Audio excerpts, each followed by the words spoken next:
Hello and welcome to this review of Captain America, The Brave New World. I'm Josh, and following my review here, my spoiler-free review that is, will be Jonah, Bill, and Steve. So stay tuned. Before I get into my review, I was excited for Sam Wilson to get the shield in Endgame. I thought it was okay. I didn't really have a big problem of it, didn't really think much of it. Yes, Bucky probably should have gotten it, but I don't know. I think we were just all coming down from that Tony Stark death that I think all just seemed like, okay, it's fine. So yeah, Anthony Mackie, he's a great actor. He's very talented. He's been in many TV and films. Twisted Metal was his last project before this film. And of course, Falcon and Winter Soldier was a project before that, which kind of tees up this film in many ways. I liked most of that show. I think it would have worked better with the original storyline they had in mind, which dealt with a virus, I believe, but due to COVID, they decided we should probably not do that. I don't know if that was the right decision or not, but in the long run, probably not. But yeah, like most Disney Plus shows, I feel they should just be like films. They should just be edited down films. They're very bloated, and I think they're just, the stories they come up with, it's just wrong for a series. Isaiah Bradley was a cool addition to the show. I definitely like that actor, Carl Lumbly. I don't know his name by heart, unfortunately, but I've seen him in many things. He's one of those character actors you've always seen. He was in a short-lived superhero series, Mantis, back in the 90s. Basically was a paralyzed person who had a superhero suit that made him able to fight crime. I liked Sam's end suit in the series as well. I definitely knew by the neck restriction that probably wouldn't be a long-running suit, and I think Anthony Mackie agreed. Keaton had the same problem with his bat suit, so I totally understand. They had to use a lot of CG for Sam as well, because when he would move, it would come out a little bit around his jawline. So yeah, I'm not surprised they changed that suit up a little bit. After the show ended and he was officially Captain America, more people were against him being Captain America after the series wrapped for various reasons, but mostly, I think overall from the fans, that he doesn't have super soldier serum and all the Caps before him did. The Wakanda technology helps explain how he can do what he does with the shield and so on, but he was throwing that shield around before like nothing, so a very stretched sense of reality. But yeah, overall it's just less believable because he didn't have the super soldier serum, and yes, even T'Challa had to have a serum with his suit's powers. Let's get into Cap 4 now. This was plagued with many reshoots, delays, all kinds of crazy factors. Harrison Ford, he replaced William Hurt as Thaddeus Ross, President Thaddeus Ross in this film. And I think Ford in real life is a little bit older than Hurt was, but I get it. He's alive. He's a working actor, so he's a big name. Probably 10, 20 years too late to be this type of character, but oh well, it is what it is. This movie is also like a spiritual sequel to Incredible Hulk, The Incredible Hulk, and Eternals. Celestial Island is finally a thing in the MCU. We haven't really heard from it since the Eternals. So, a lot of fans are like, did that movie happen or not happen? What's the story? Adamantium is definitely on that island. That's an interesting factor to introduce to our world. Another alien source for strong type of metal, just like vibranium. Actually, I think it's stronger than vibranium. That might have already been a thing before. But yeah, it's finally addressed. And of course, nations are gathering to fight over the rights or have a peaceful share of the rights. Very Wakanda Forever-esque, with the whole world wanting Wakanda's resources and so on. This factor does chew up a lot of the story, gives less time to have these new characters we're introduced to be developed more. Now, the characters of Sam, Isaiah, and the new Falcon, Joaquin Torres, they're a tight bunch. And it's nice. They're very chummy. I'd almost say too chummy.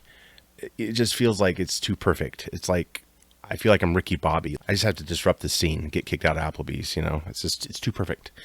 New Falcon overall, I think he's all right. Very jokey, but the suit's cool, and there's something to work with there. Giancarlo Esposito was an add-on with the reshoots, and I like him. Again, he's like 40. He's kind of 10 years, 15 years too late to be these type of characters, I think, now, sadly. But, he brought it, but again, it was very one-dimensional type of villain. You could definitely kind of tell it was an add-on. Overall, he's kind of wasted, but hey, I'm sure he got paid well. I'm happy about that, and yeah, we'll see what the future holds for him. President Ross, again, Harrison Ford, he didn't phone it in. I didn't feel like. I think he did a pretty good job. I was kind of surprised at how much effort he put into the part, and I liked his Red Hulk.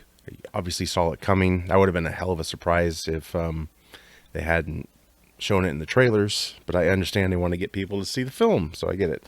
I wish they would have explained why he was red and not green like Banner, but they leave it open for you to kind of make your own assumptions as to why he's red. And of course, if you know the comic, you probably know the answer to that for sure. The leader, Tim Blake Nelson, great actor. I think he deserved better material, and perhaps he had better material, but due to the reshoots, they were just kind of scared to go a certain route or two. I'm not really sure what happened there. But my overall thoughts, it was just lukewarm. I didn't hate the film. I enjoyed parts of it. It's very paint by numbers MCU film. I know they were trying to go for like a Winter Soldier vibe, and I think the trailer did a better job than the actual movie.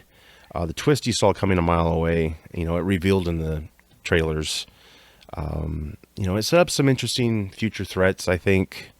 Vague, but something to work with again. Effects overall were pretty good. You can definitely tell there's some blue green screen moment. It's definitely not a Joss Whedon Justice League in any sense, I don't think. It is a Frankenstein's monster creation, but very different. And Whedon's Justice League might be polished a little bit better and shot better, but this gave you quite a lot. It's a good popcorn flick. Probably not going to make back all it needs to, just because the budget skyrocketed with all these reshoots and getting bigger actors to come in and all that. Overall, I don't think I'll buy this one.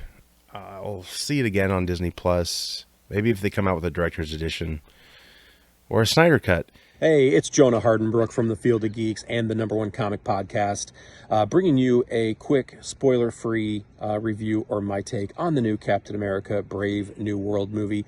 I had a chance to see this last week, and going into it, my expectations were relatively low, just based on word of mouth. The trailers themselves didn't really impress me much. It had a very made-for-TV quality feel to it from the trailers, so I wasn't expecting a lot. Overall, I was pretty surprised with how well I actually enjoyed the movie. Here's some of the good. Anthony Mackie as Captain America, I thought was really good. He's a solid actor, and I really like his take on Sam Wilson. Harrison Ford surprised me as President Ross, aka the Red Hulk. I don't believe that's a spoiler. He wasn't phoning it in, which was nice. Carl Lumbly was probably my favorite actor in the movie. He did a fantastic job in it. The action sequences, especially the big action sequences, were really solid. The end fight scene is great. The air combat scene was really cool. I didn't care for some of the smaller hand-to-hand fight sequences. Oftentimes it was kind of hard to tell what was going on with it. Maybe from an editing standpoint, it was a little choppy. That was really one of the biggest issues I had with it, was the editing. There was just some frantic cuts where it felt like it should have lingered on a scene maybe a little bit longer, or opened up on a scene and took its time getting to the focal point of it, something along those lines. I did feel that Sabra as a character was really miscast. It was very strange seeing what looked like the kid from The Ring playing that character. I didn't like that at all. And the music, I wasn't a huge fan of the music for whatever reason. It just didn't jive with me. But overall, I enjoyed the movie, like I said, more than I expected. So give it a chance, check it out, and let us know your thoughts. Hey everyone, Bill from Field of Geeks here, and honestly it's been a while since I've seen an MCU movie. I don't count No Way Home, Multiverse of Madness, or Deadpool and Wolverine in with that, because those are all movies that kind of relied on nostalgia, fan service, previous franchises, that sort of thing. So I think the last true MCU movie, like standalone MCU movie that I watched was The Marvels, and I use the term watched very loosely because it took me 3 separate sittings to get through a, 2.5 hour movie. Just because I had to keep stopping. The stupid was rotting my brain. But despite, all the problems that the MCU has had lately, and despite production problems and reshoots and everything else, Captain America Brave New World is a pretty solid movie. It kind of reminds me of movies like Clear and Present Danger, except, one of the guys is a superhero.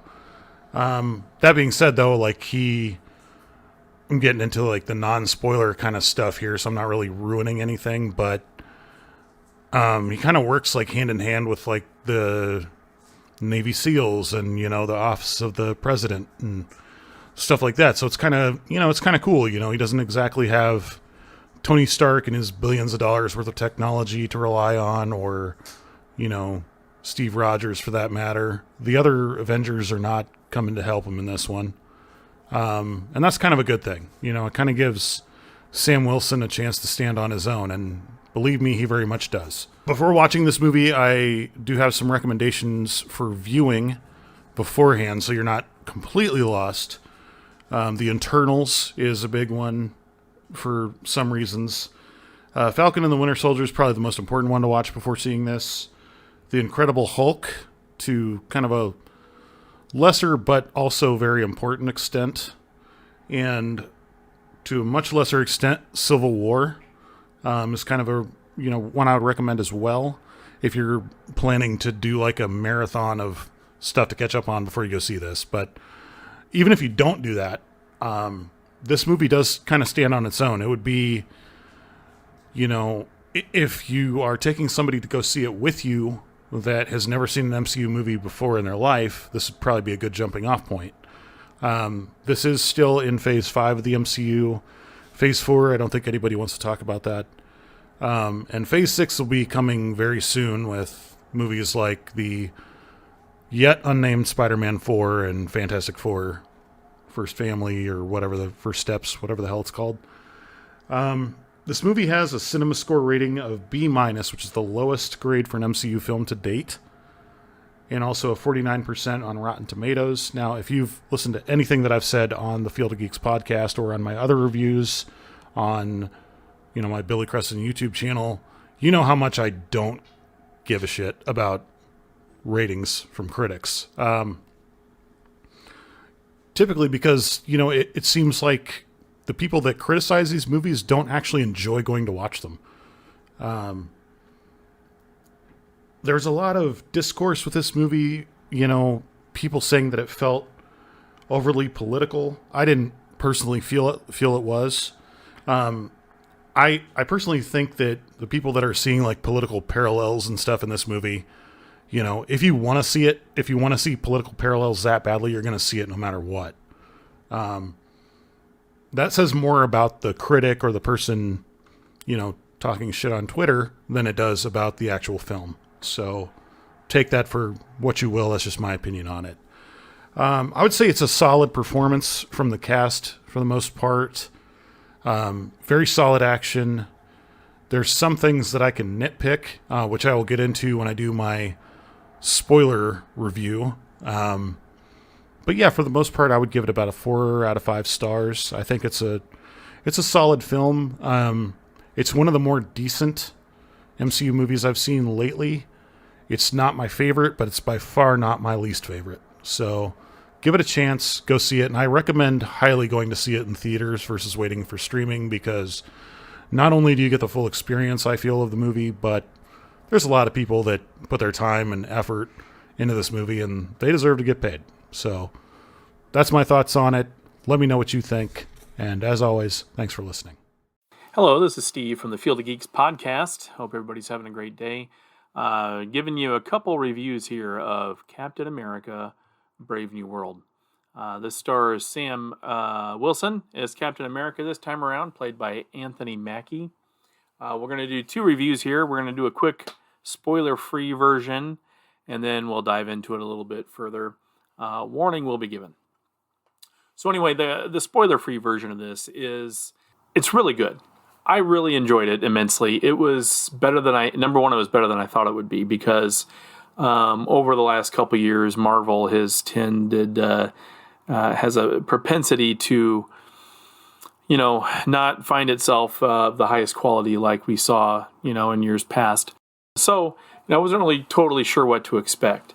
But in this version, we see Sam go up against, and this is in all the commercials, the Red Hulk, who is played by Harrison Ford.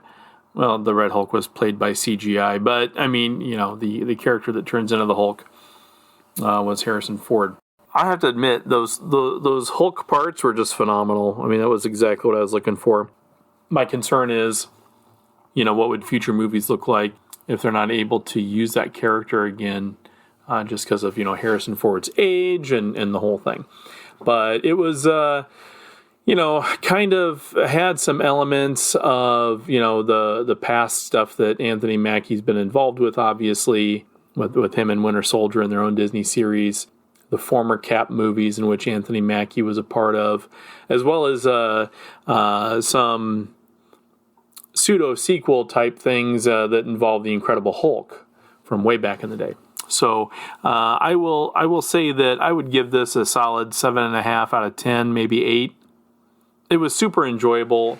Anthony Mackie is just very likable as a character.